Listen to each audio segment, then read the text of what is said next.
Good afternoon, everybody. Welcome to Ask an Expert. How do you talk to your customers in crisis? So this session is being recorded and will be shared with all registrants along with a follow-up survey, so please look out for that.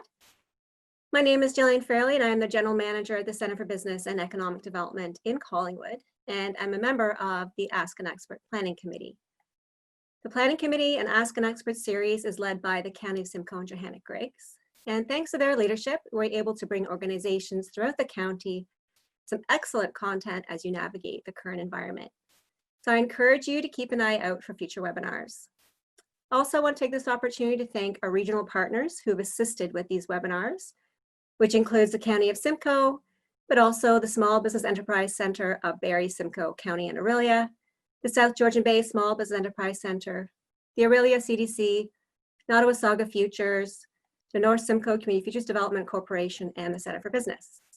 We also have some people working with us behind the scenes, so thank you to Johanna and Karen. So you'll be muted for the duration of the call, but please use the chat feature to ask questions. Prior to today, several of you shared questions in advance, so these were provided to our expert panel, and many of these responses have been incorporated into their presentation. However, we're also hoping to have a few minutes at the end of the session for Q&A. So if you have a question during the session, please use the chat feature, which is located at the bottom of your screen. We just ask that you chat to all panelists and participants so that everyone can see your questions. And we'll address as many questions as we can at the end of the presentation. So it's now my pleasure to welcome our panelists today. Sandra Kahale, Communication Strategist, will facilitate the session today and explore your questions with branding and marketing consultants and coaches, Laura McCullough and Heather Briggs. The session will explore practical tips on how to market and communicate your business clearly and confidently while navigating these challenging times. So it's now my pleasure to hand it over to Sandra to start the session. Thank you. Thank you so much, Jillian, and thank you to everyone who's joining us on this webinar today. I'm thrilled to be here, as I know the panelists are too. So I'm Sandra Gawley. I'm a communications and content strategist, a writer, a trainer, a facilitator, and I help clients connect powerfully, purposefully, and profitably with their audiences, especially online. And I'm absolutely thrilled to have with me here today two colleagues whose insights and ideas are always exciting, always inspiring. They are Heather Briggs, who's a brand strategist, marketing consultant, and business coach who's got more than 20 years of experience helping heart-centered entrepreneurs and organizations get deeply aligned with the soul of their brand so they can express themselves clearly and confidently. Laura McCullough is a results-driven marketing expert with over 20 years working with big brands like Cadbury Adams, Unilever, and Shell. She's also a graduate from the Ivy Business School's executive program, and she is amazing at bringing big brand thinking to small business. And so I'm thrilled to have both of them today on this panel. I wanted to start just by taking a moment to give you a bit of a frame on this issue. So when we're talking about communicating in a crisis, we're really talking about what to say, how to say it, when to say it, and where to really connect with our customers, show leadership, and build our brands bravely, no matter what's going on in the world. And there are two themes that I think are especially important and that were kind of underlying some of the questions that came in advance of this session. And these are the two themes that Heather and Laura will be addressing in their brief remarks. So we're gonna do a few remarks from each of us, and then we'll go into a Q&A with some of the questions we've received and some of the questions that you'll be giving us as we go. So the first thing we're going to explore is the idea of authenticity and communicating with authenticity from a foundation of your values in this time, and what an opportunity that creates. The second is connecting really thoughtfully with where your customers are at as a way of understanding how to move forward in these, in this ever-changing situation that we find ourselves in. And then I know that a lot of you also had some quite practical questions about how to talk to or communicate with customers who may be angry or agitated, or staff who may be afraid or angry, or any of those things. And so I'm going to come in on the tail end and share with you a few tips about that as well. So I'm going to start by just handing it right over to Heather Briggs to talk to us about values, authenticity, and how those two can play in this moment of crisis communication. Thanks, Heather. Awesome. Hello, everybody. Let me just get my screen up here.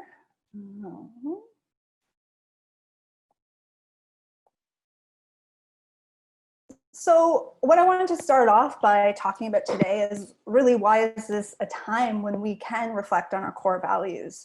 Out in the world right now, there's a lot of polarizing beliefs, views, opinions about what's happening. And whenever, you know, we have sort of a divide in beliefs, that means core values are at the heart of what people are talking about and tapping into. As an entrepreneur, a business, a brand, your core values were probably very apparent to you when you started your business. And so we're going to talk about a few of the reasons why now is a time to go back to those core foundational aspects of your brand and how they can help you create a bit of a filter for what you're trying to say right now in your business. So the first point is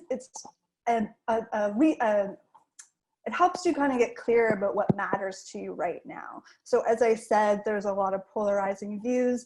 We have some messages that we just have to put out there because they're, you know, government regulations or they're being imposed on us. So there's certain things we have to communicate, but how we communicate it allows us as brands to tap into our values and figure out how we might put a filter or a spin on what we need to say and what that actually means about us as a brand and you as somebody who comes in contact with this business or organization. I think the second thing that's really important to remember is these are going to give you stronger boundaries and guidelines for behavior. So all values are always an internal, external thing. So including your staff, the people that work for you, right? There's certain guidelines and behaviors that need to be put in place right now in this new COVID economy.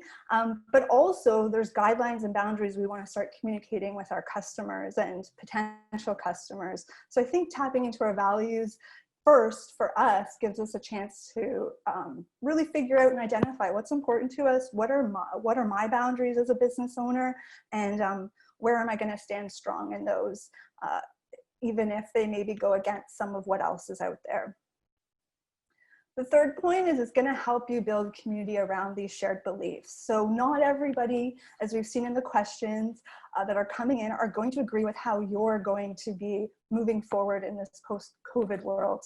So you have to get strong and aligned around what you believe and trust that the people who believe what you believe are going to find you and hopefully possibly even choose you over some of your competition because you're managing this crisis in a way that feels more aligned with what they believe. And that's a huge opportunity for brands and businesses right now. And I think we will see a shift.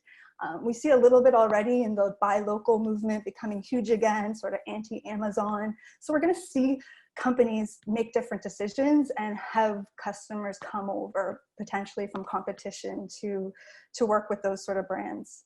And the final point, which I said before, it reconnects you to your purpose. So there was a reason why you started your business. You may have forgotten amidst all of this craziness, you know, this is just a chance again, when you look at your core values, to remember why you started, what was important to you, and a chance for you to bring that story back to the front of your marketing and your communication right now. So what I want to do with you guys, who are watching either live or in the replay, is I'm going to take you through 5 questions that are going to help you guys right now tap into your brand, your values, what's at the forefront of what's coming up for you right now. So the first question, and just if you have a notepad or journal or you feel like you want to write your answers in the chat, that's fine. We're going to move through these fairly quickly. So first question is, for you to identify a hot topic right now in your business or industry as it relates to what's going on. So there's a couple that come top of mind. Wearing masks is certainly one of them. Tourism, how we're allowing people to come into our community. So those are a couple that we heard from your questions. So those might be where you want to go to, or you might think of another hot topic right now. But just take a moment right now to sort of scan. And I always have people, I think a personal way you can tap into this is like, you may feel really irritated or angry or mad right now about something that's happening out there. And that kind of usually shows you that below the surface is a little bit of a values, either alignment or conflict, that you can tap into.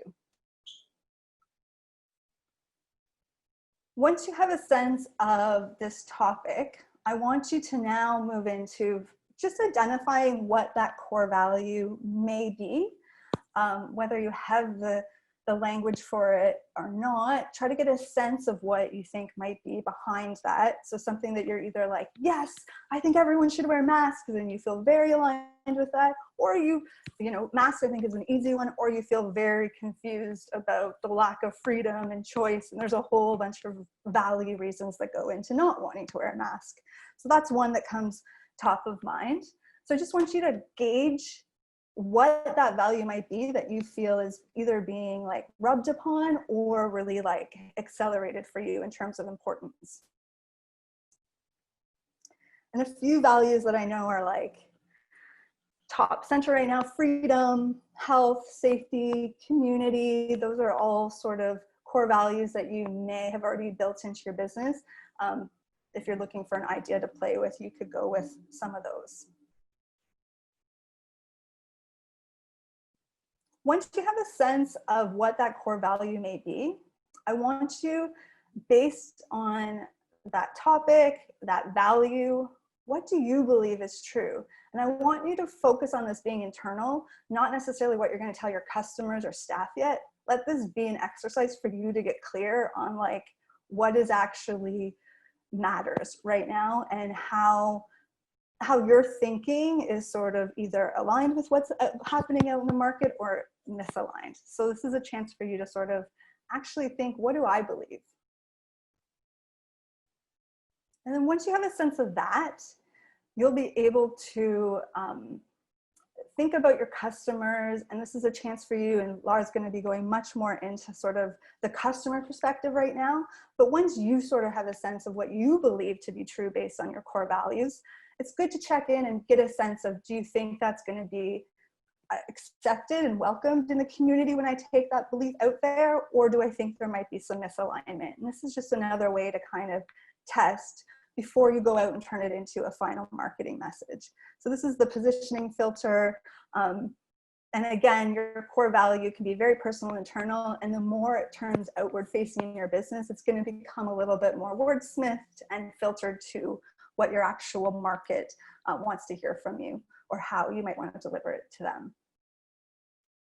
And then the fifth question is really then taking that core belief, the audience, the person you want to speak to, ideally in branding, that is your ideal person. That is the person who's sharing the beliefs with you and the core values with you to a certain extent. So I want you to take the opportunity, the chance to just sort of think about how I might express what I believe through the filter of my business, this core value, and how that might actually start to turn into some outward facing communication for your brand and marketing. Did we have any questions coming in? Or should I just hand it over to Laura next to go into sort of nitty gritty? Sure. Thank you so much, Heather. Stuff. Thanks so much, Heather, for that. And I know it looks like most of you are taking those notes on your own, and I do encourage you to share in the chat, just because it helps everybody learn together. And Heather, maybe you could go into the chat and give us some examples of where we might get to on question number 5. So how can we communicate this belief to our staff, our customers, our clients, and our fans in a way that feels authentic? I know locally in Collingwood, there's been all kinds of debates and discussions about decisions that businesses are making. Restaurants are staying closed, restaurants are opening, but not inside, restaurants are opening all the way. There's a lot of, there's a wide spectrum of how businesses are responding in this moment. And so, Heather will put something in the chat. Keep your eye on that. And I'd like to invite Laura next to step up and share with us a little bit about the customer journey and the customer perspective on everything that's happening here. Wonderful. Thank you. I'm just sharing my screen right now. Are you able to see the screen that I'm sharing? Yep. It's blank right now. Beautiful. So, we're here to talk about communications, and the question that I really want everybody to be thinking about right now, which precedes communication, is your business relevant right now? And how do you ensure that it stays relevant as the world continues to evolve? And even if you're open for business, a lot of you are reopening, some of you have been open for a while, the virus has been reshaping your industry in real time. And we're also seeing a lot of trends that normally would have taken some time to unravel. This virus is accelerating those trends into a matter of weeks. And so there are going to be permanent changes to what we as consumers value, how and where we shop, how we live and work. And the most important focus for your business right now, in terms of your long-term health, both during this crisis and beyond, is how relevant you are to your consumers. Because without relevance, we have no customers, we have no consumers, and no amount of marketing or communicating or protocol making is going to change that. So in my time with you, what I'm going to do is I'm going to walk you through a tool that can help you assess your relevance now and in the future as things continue to evolve. So how do you ensure your business is relevant? Well, the first thing that we need to do is we need to understand the types of consumers that tend to emerge in times of strife. And this is based on quite a bit of research that has been done over the years and over a number of global economic crises.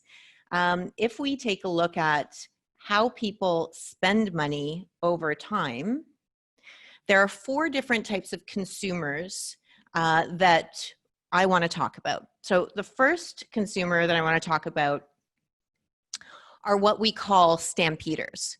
So these people are most hardly hit by COVID financially. They tend to be very anxious about parting with their money because they've, for all intents and purposes, halted their spending because they're in survival mode. So we see these people, their spending kind of drops, and over time it tends to stay quite low because it's very hard for these people to recover over time. The next group of people that we have are what I call cocooners. So these people are really optimistic about recovery, but they are cautious in the short term. And they are focused on minimizing their spending, but they're not as panicked as the stampeders. So with the cocooners, what we see is we see them have a bit of a drop in spending, but over time they start to recover and start to spend again. The next group that that I want to hone in on are the self-assured. So these people are very careful about future purposes and purchases, over time. They're really assessing whether they're the right purchases to be made, but they have overwhelming optimism that they're going to ride out this downturn, this virus, and any future ones that we see, mainly due to their wealth and their stable finances. So they might put a bit of a halt on spending, but we'll see over time that they will start to spend again. And then the last group that I want to talk about are the freedom fighters. So these are people who are totally unconcerned about saving. They're much more concerned about living in the moment. They tend to skew a lot younger. We tend to know who these people are. They're focused on investing in experiences. And what we see is a lot of spending like this. They go through high bits of spending where they buy an experience and then they don't have money. So they kind of save up a little bit more and then buy the experience. So we can see that there's a real difference in terms of the way that these different types of consumers tend to spend over time. And it's important for us as business owners to know when we look at our ideal customers in our businesses, you'll have a representation of all 4 of these groups, but you really want to know who are the vast majority of my ideal customers. So again, just to recap, we've got here the stampeders, And I want you to be thinking about this, and even if you want to write in the chat bar or just write down on a piece of paper, who are the majority of your customers? So we have the cocooners, we have the freedom fighters, and I have to apologize for my writing. I have a broken wrist, so hopefully you can read. And then we have the self-assured. So I'm hoping that, you know, over time, as you're writing down either in the chat bar or on your piece of paper, the types of persona that the majority of your clients fall into, that you're really thinking about how this is going to have an impact on your business. I'm going to talk about that in a second. And I want to reiterate that these personas aren't unique to COVID.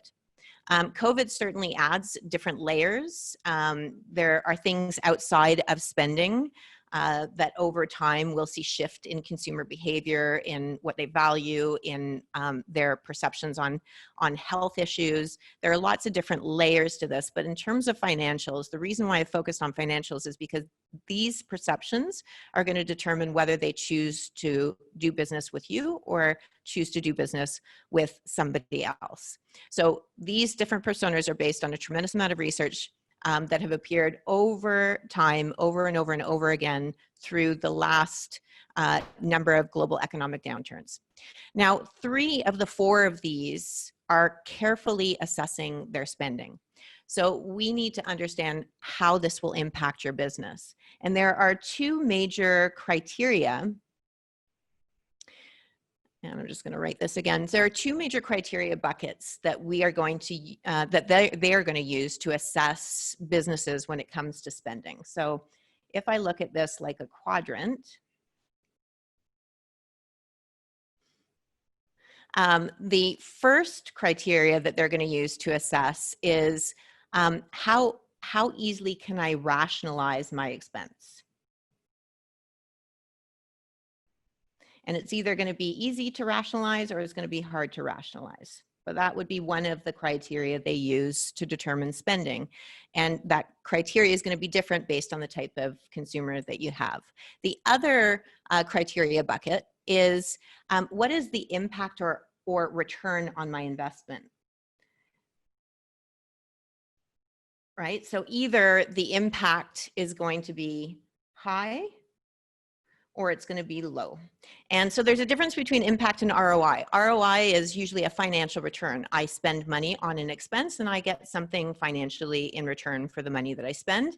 But impact can be something different. Some of you are not service-based businesses. Maybe you sell a product. So impact can be the way that it makes me feel. And the way that it makes me feel is either going to be greater than what I spend or lower than what I spend. So that's kind of what we think about here. So if we come back to this matrix, when we look at expenses that are easy to rationalize and have high impact in ROI, what we refer to these as are necessities. Whoops. So an example of this would be a grocery store, food delivery service, video communication software, cybersecurity, all of these things that become necessities to a lot of people because they're easy to rationalize. We absolutely need them in our business, and they also have a very big impact on our businesses.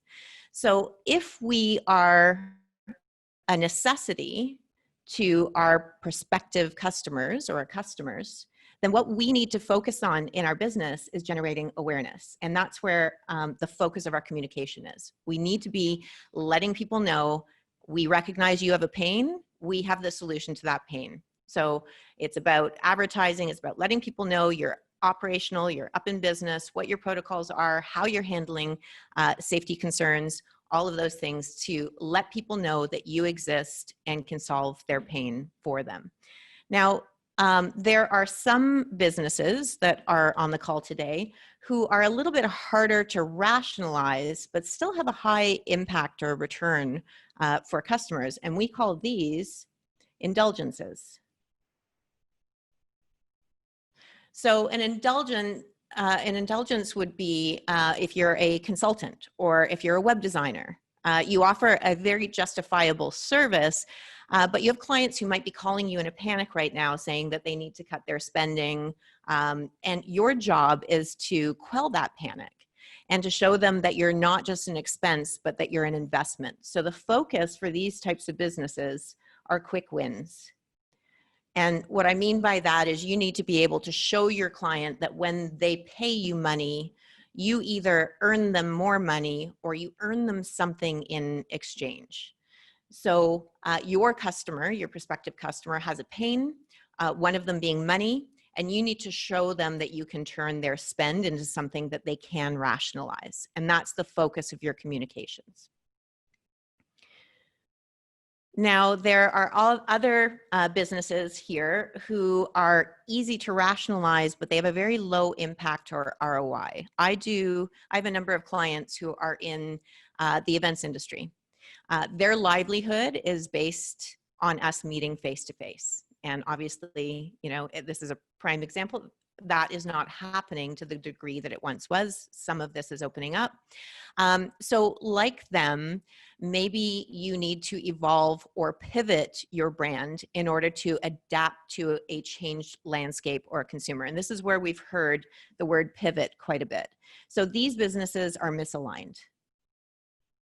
And their focus in terms of business model and communications is a pain solution pivot. Right? So the pain has now shifted, and there may not be somebody who is currently answering the new needs of the consumer. So what we saw people in the events industry do was to now create virtual events, hybrid events, to start to move into new areas of consulting for online events because the pain has shifted with their consumers. The last group of businesses are ones who are very hard to rationalize and have very low impact. This is not the best place to be. And right now, these businesses haven't necessarily become apparent yet. It's too soon to tell who's going to be irrelevant and who's not as the market shifts and as the consumer shifts. But just like for any of you who are old enough, beta and VHS, there are going to be innovations who are going to put businesses out to pasture. And you may very soon have to totally rethink what you are doing and offering. And so the focus for your business becomes a business model rethink. So you need to figure out where the new pains are and that aren't being served by anybody in the marketplace, and to find a way to resolve these new pains for customers. And so the reason why I've kind of shared all of these things with you, these tools, these ways of thinking, which you should be coming back to as things continue to evolve, is because without relevance, you become unnecessary. And you leave the door open for your competitors to take your slice of the ever shrinking pie that we're seeing through this downturn and possibly for some time to come. So it is the most important key to ensure your success now and into the future. And it will also really dictate how you communicate and who you're communicating to. I love it. Thank you, Laura. That's super, super interesting. Great way to think about what's going on for our customers, where they're at, and what that means for our businesses. I'm not going to share my screen. I'm just going to talk to you here, audience who's with us and people watching in the video. I'm going to talk to you for a few minutes about, so we've done some looking at what are the values that are underlying how we want to approach our communications. We've looked at where are our customers at, where are they coming from, you know, and how does our business fit into how they're looking at their spending. And I want to take just a few minutes now to talk a little bit about, practically speaking, what will we do with customers who are angry or irritated or obstructionist or confused or disappointed or all of the things? Because certainly one of the things that we know about a time of crisis is that it is full of feelings. And I think that that's, you know, if I look at the questions that were coming up, a lot of what people are concerned about, a lot of what business owners are concerned about right now is how do you communicate very practical kind of information in the context of all of those feelings that you're perhaps not used to dealing with. So I want to start, I guess it's worth telling you that in addition to being a communication strategist, I am a little bit practiced in the dark arts, which include hypnosis and neuro-linguistic therapy. And so that gives me a perspective on how we talk to people, which I'm going to share with you today. So to start, if you want to de-escalate a situation, and so here I'm really looking at like you've got staff or customers or random passersby who are agitated and you want to de-escalate the situation. So in order to de-escalate any situation, and this is true as a business owner, it's true as a parent, it's true as a member of community, you have to build rapport. That's what it takes to de-escalate a situation. And building rapport takes empathy.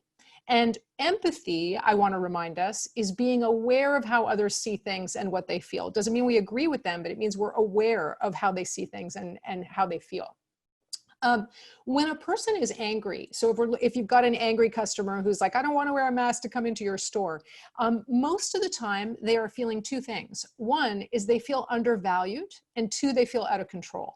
So the people who are having the hardest time right now very often are the people who like to control their environment the most, right? And so now they're feeling powerless, they're feeling thrown around, they don't know who to be angry at, and look, here you are in front of them. So they're gonna seize that opportunity to express themselves. Know that how you want to approach the situation is you want to take their frustration seriously, but not personally. It's not personal, it's not about you. And so hopefully that's going to help you stay calm. It's going to help you kind of stay centered. Your job as a business owner is, you know, through this situation is to smile and also to know within your own self that you may not be able to make them feel better, right? And I know as business owners, we're taught the customer's always right. You always want to have a happy customer leaving. You may not be able to have them be happy when they're leaving. This is a good moment to be okay with that. I want to hit on a couple of high-level things that can make a real difference to how your interactions go. And the first one is absolutely, and this is true across the board, tone. Tone actually matters much more than what you're actually saying. So many of us, and this came through in some of the questions we got in advance, many of us are very concerned about like, what's the specific wording that I should use? And actually it's not about that. It's about the tone that you use. And the tone matters more than the words, and you want your voice to be soothing. You want to end your sentences with a little bit of a question mark in that way that we try to train out of young people because they, we're like, no, you want to be assertive. But actually in this case, you want to soften. You want to show a little friendly deference to start to de-escalate a situation. One thing you absolutely never want to do is use an assertive tone, because what happens when we meet aggression with an assertive tone is we escalate the aggression. So we want to keep it cool. We want to keep it chill. We have to be the cool one. That's part of what we're taking on as the business owner or the employee or the representative of the business in that moment. The more a person is agitated and anxious, the more we have to be calm and soothing, almost like a late night DJ, right? That's why they talk like that, because they figure if you're up at 2 o'clock in the morning, you must be freaking out. So they're just talking to you, really softly, really slowly, in a lot of warmth in the voice, and that instantly calms and relaxes people. If you've ever been to a yoga class or a mindfulness class or a meditation class, you know that when the instructor starts leading you through the meditation, their voice gets really chill, and that immediately helps drop your nervous system down into a more relaxed state. So you absolutely want to be calming your voice. If you need to shut something down, and you want to use this really sparingly, but let's say it's been 15 minutes that you're standing in your shop and you're trying to get this person who's really riled up out the door. So you want to use this sparingly because it will break rapport. So there's a good chance that person is never coming back if you pull this one out. But here's how you let somebody know that something is immovable and they should abandon. And it's like this: you speak slowly and very, very coldly. You cannot come in here without a mask. That's the end. That's the end. That leaves no room for negotiation. Now, they're going to feel affronted. You are going to damage the relationship. So you want to pull that out a little bit judiciously, but have it in your back pocket in case it really goes sideways. I want to talk about language, and I want to, in one fell swoop, disabuse you of things that you may have been taught by others before. So many of us has been trained in a kind of active listening way to say, I know what you feel. I hear what you're saying. I'm sorry you feel that way. And we think that we're helping the situation when we do that, but we're actually having the opposite impact. And why is that? Because it's all about us. And when a person is angry and agitated and they feel out of control and they feel undervalued, they're feeling unheard. So when we say, I know how you feel, or I'm sorry, or I hear what you're saying, we're still talking about us. And what we really want to do in a situation like that is to flip it. You want that person to leave feeling like they may not like the answer you gave them, but they definitely felt like you handled it well, and they respect, you know, they respect how you sort of ushered them out the door. So, so two tools that are really useful in that context. The first is called mirroring. So mirroring is just repeating the last couple of words that they just said. So they're in there and they're freaking out, and they're saying, you know, I can't breathe in this mask. And you say, you can't breathe in this mask? And they say, yeah, it's made of plastic and it's suffocating me. It's suffocating you? And you just sweetly, with that little tone of deference, you just repeat the last few words that they said. It lets them know that you heard them. Remember, they're feeling unheard. They're feeling frustrated and unheard. So it lets them know that you've heard them, and it will start to encourage them to keep talking. Now, suddenly everyone who was taking notes just there dropped their pencil, and they're like, no, this lady is crazy. She wants me to have them keep talking. That's absolutely the opposite of what I want. But actually, how you're going to get them to a good resolution is to kind of run them out, right? So let them keep talking until they feel heard. So keep repeating the last couple of words that they just said in a questioning tone as a way of encouraging them to get all their stuff out, right? And now they're going to slow down. So if they're really agitated, they're going to slow down because, oh, well, now you're listening. So now they're going to tell you all their things, right? Then what you want to do once you've got them talking is you want to use a technique called labeling, which is basically naming the underlying emotion that's being expressed. So they're saying all kinds of things, and you say, it sounds like, so that's the magic phrasing of labeling, it sounds like you're feeling frustrated. It sounds like you feel angry. It sounds like you're unhappy about the loss of freedom, or it sounds like you don't like the decision we've made as a store. It sounds like, you know, so you want to find the emotion that's underlying it and give it a name. And when you've done that, just stop talking and see what do they come back with. If they're quiet for longer than you think is comfortable, you can just follow it up with, is there more? Is there more? Because really what you're doing here is you're being in relationship with this person. Right? And as business owners, we don't have the luxury of slamming the door on every person who doesn't agree with our values or who isn't, excited to follow our rules. But we do have the luxury of making every person who crosses our doorstep feel heard, and helping them to recognize that we're in it with them. So that's mirroring and labeling. You want to use those two together. So you get them talking, and then you find the underlying feeling, and you say, it sounds like you feel really frustrated. And they're going to say, yeah, I do. And then you're going to say, look, this is called an accusation audit. You're going to say, look, I know that it might seem like I'm not being very helpful. It might seem like I'm just giving you a hard time, and I'm you know, an agent of the evil empire, or whatever it is, whatever it might seem like, right? My hands are tied here. There's nothing I can do, right? So that's true for employees. That's true if you're following government regulations. If there's something that you've done because it's aligned with your values, you can say that too. You don't always have to be sort of powerless. You can just say, I know it feels like all of these things are against you. It's really important to us that all of our customers feel safe here. It's really important to us that all of our staff stays healthy. It's really important to us, right, that we come through this together. So that's kind of a little technique there around accusation audits.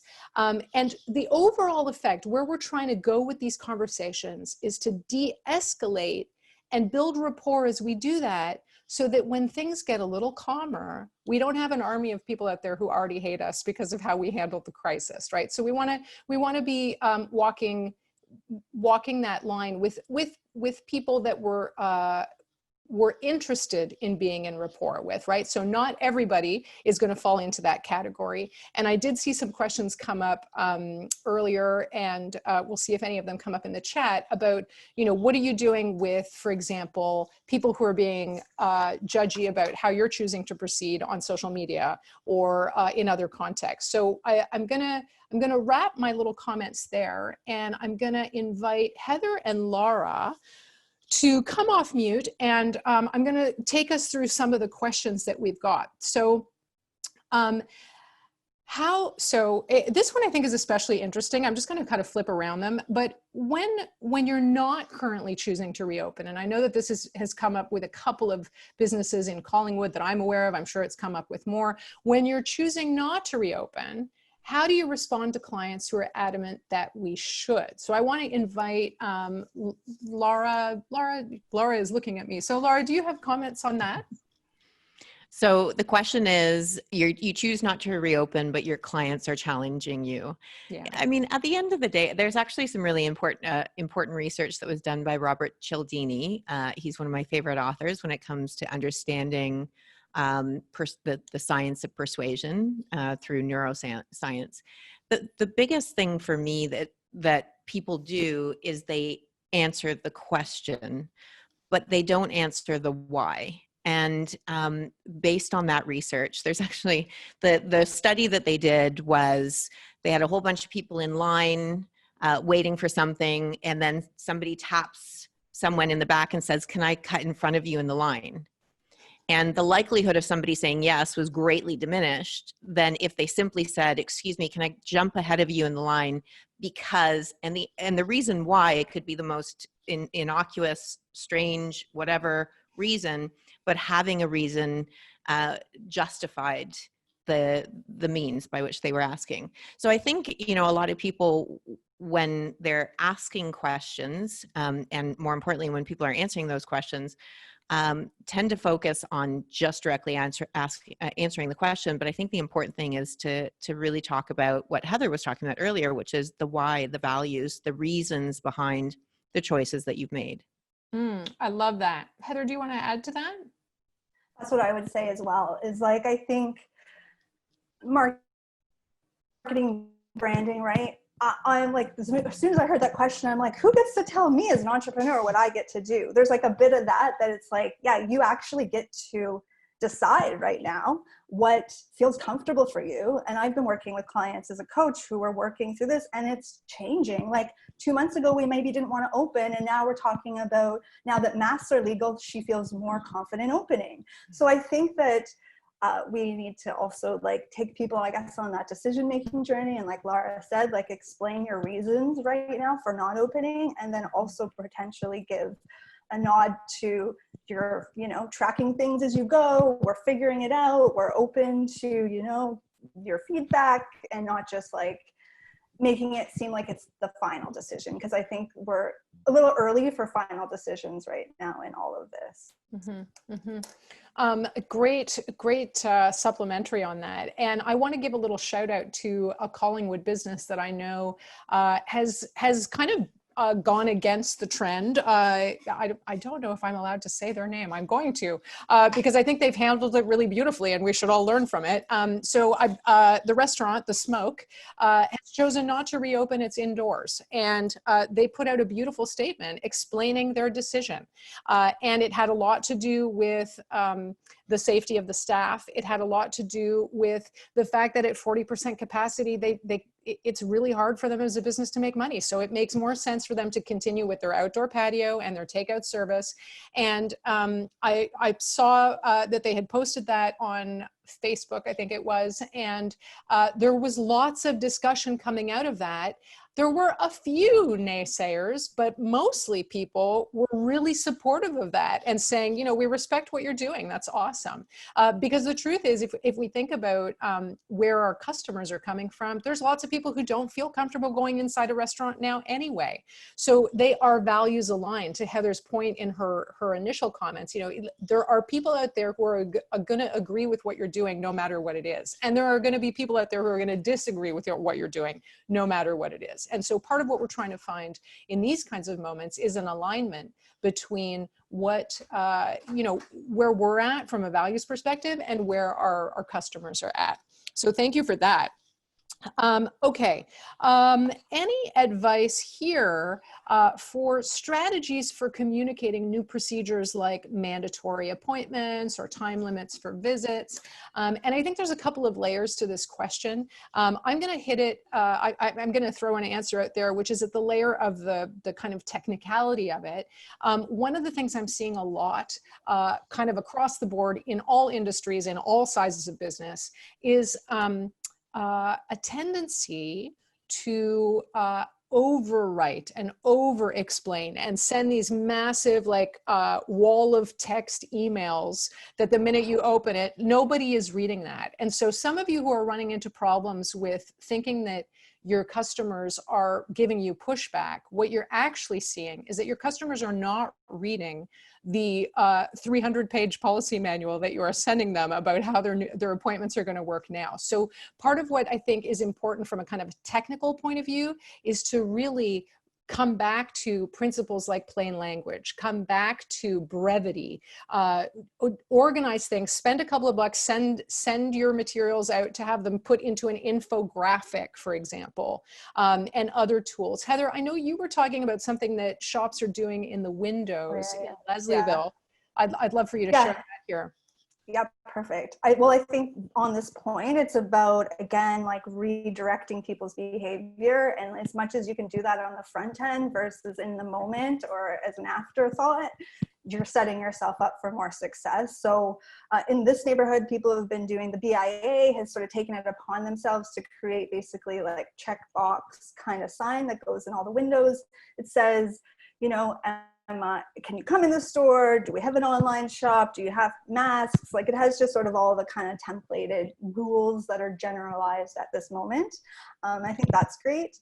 But on this point, I also wanted to talk about social media a little bit and how we have to remember that when we have closed social medias like Facebook pages and stuff that not everybody can access. So I'm sort of seeing Twitter as a great real-time, kind of gets lost in a lot of people's marketing mixes. But last weekend, I wanted to go up to a provincial park and I realized on their page, they said, oh, we're letting like people know on Twitter because basically it fills so quickly right now, right? So we're like in line in our car on Twitter. Oh my God, they're 50% full. Do you think we're gonna get in? And I thought this is a great example of a provincial park having to basically see there's such a huge influx of people coming from the city right now. So I thought that reminding yourself that Twitter and your website are really one of the only two public places you can be making announcements for people to just find them without already being a fan or follower. So I think if you're bringing in new customers and new people, to remember that as well, that not all of your marketing is in your sort of people who already know you. Nice. Laura, anything to add there?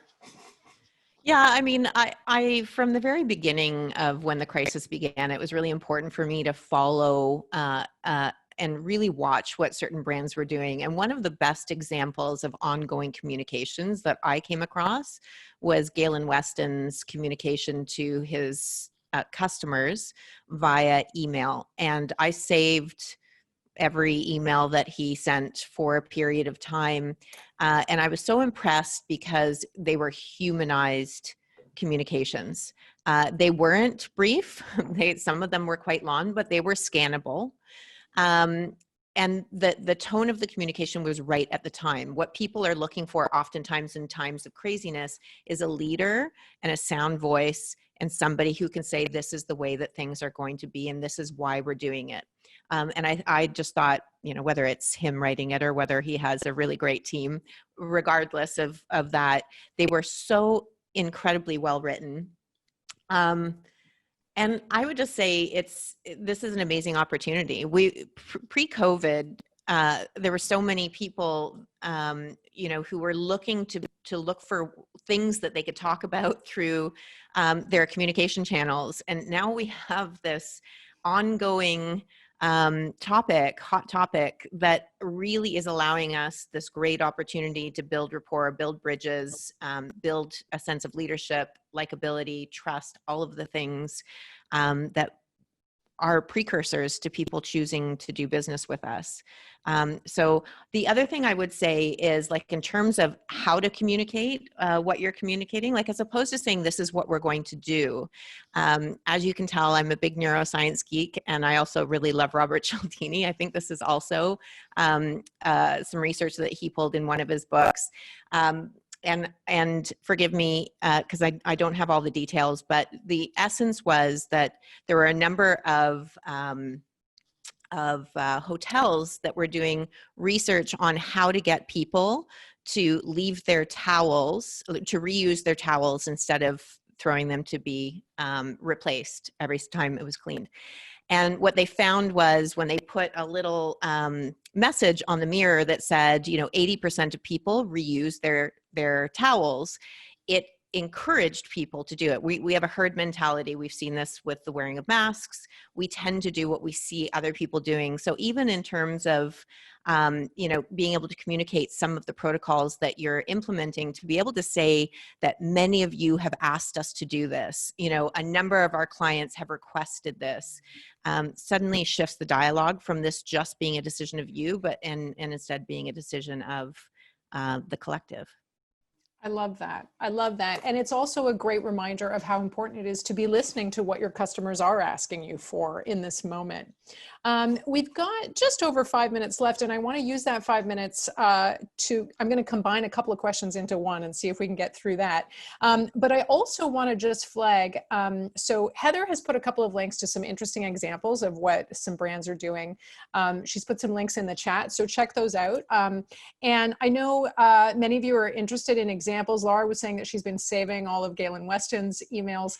I really encourage you to be building swipe files of stuff that you're finding exciting and interesting, because really there is no one right way to do this, right? As we've seen, your customers are in different places, your businesses are in different places, your values are coming from a different foundation. So when you're noticing stuff that's out there on Twitter, out in the world, and you like how they've done it, grab that, put it in a swipe file, and so that you've got that as a resource. And that leads me right into what we're going to have as our last question for today, which is a combination of, should we be addressing customer fears on social media, or should we hold off until they ask us for direct answers?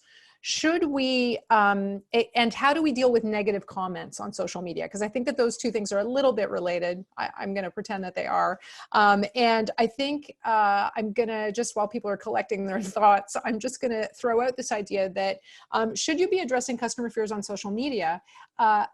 I think that if customer fears are keeping people from coming to do business with you, then absolutely. I think that being in the mindset of some people out there are scared to come back, right? And so what do they need to hear from us to know that things are different out there?